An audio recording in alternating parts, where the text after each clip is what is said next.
Justice, a progressive group focused on the federal courts, is calling on Senate Judiciary Committee ranking member Dianne Feinstein to step down or be taken down from her leadership position.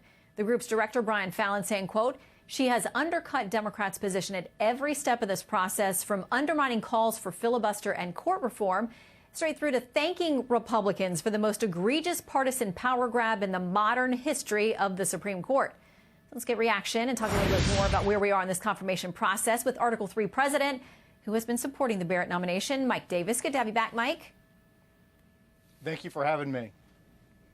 Okay, I want to play a little something that the ranking member, Dianne Feinstein, had to say today as they were wrapping up the public portion of these hearings.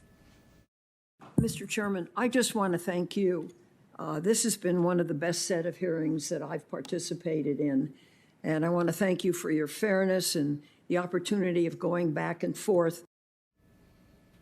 Left not happy about that, Mike, and they ended up hugging, which made them even more angry. They say it's time for her to, she's out of touch, she's too old to do this, she doesn't know how to play hardball, time to go.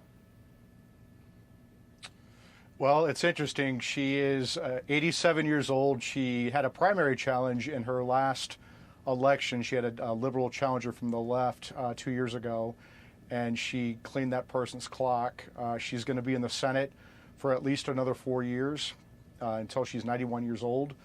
I doubt Senator Feinstein cares very much what Brian Fallon or Demand Justice thinks of her. So I think she's very secure. The Senate is very much a creature of seniority, and I think there's about a 0% chance that Democrats will be able to toss her out as the top Democrat on the Senate Judiciary Committee, whether it's the chairman if they win the Senate back next year, or the ranking member if the Republicans keep the Senate.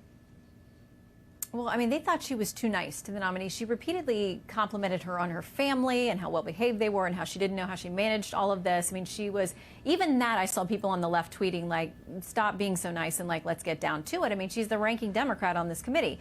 And about that hug, Slate says this: that is a photo of the 87-year-old leader of the Democrats and arguably the Senate's most important committee hugging the man responsible for this travesty of a hearing, who, again, has refused to get tested for COVID-19.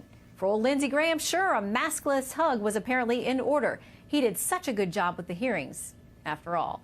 Not happy that these two have a cordial relationship. I mean, are we past that point now for either side to recognize that you can meet in the middle sometimes? And I can understand where people were worried about the health risk potentially here. But is, you know, bipartisanship and civility gone? Because, listen, both sides get very heated and nasty during some of these things, like a Supreme Court seat. Well, I think the left is just being insane here. I worked for Chairman Chuck Grassley last Congress, and the chairman and the ranking member get along. That doesn't mean that you're selling out on any principles. It just means that you're the adults in the room. And as the adults in the room, they can get along and they can be civil to each other. Remember what Brian Fallon and Chuck Schumer and the others did last time with Justice Kavanaugh? They turned it into a circus and accused Justice Kavanaugh of serial gang rape. And it didn't turn out so well with the Senate Democrats last time. They lost 4 of them. 4 incumbents got sent into early retirement by their voters, in big part because of the way they handled the Kavanaugh fight. So I think Senator Feinstein's probably taken the smarter approach here. Okay, very quickly, I want to ask you, because you and I were talking during the commercial. I've talked to a GOP senator on this committee who's actually nervous because things are going so smoothly right now. They have a very tight timeline to get her confirmed before Election Day. He's worried that they're going to wait a few days potentially and drop something because there won't be time to address it and get it done before Election Day. Quickly, how are you feeling? They'll come up with something. They did it with Justice Thomas. They did it with Justice Kavanaugh.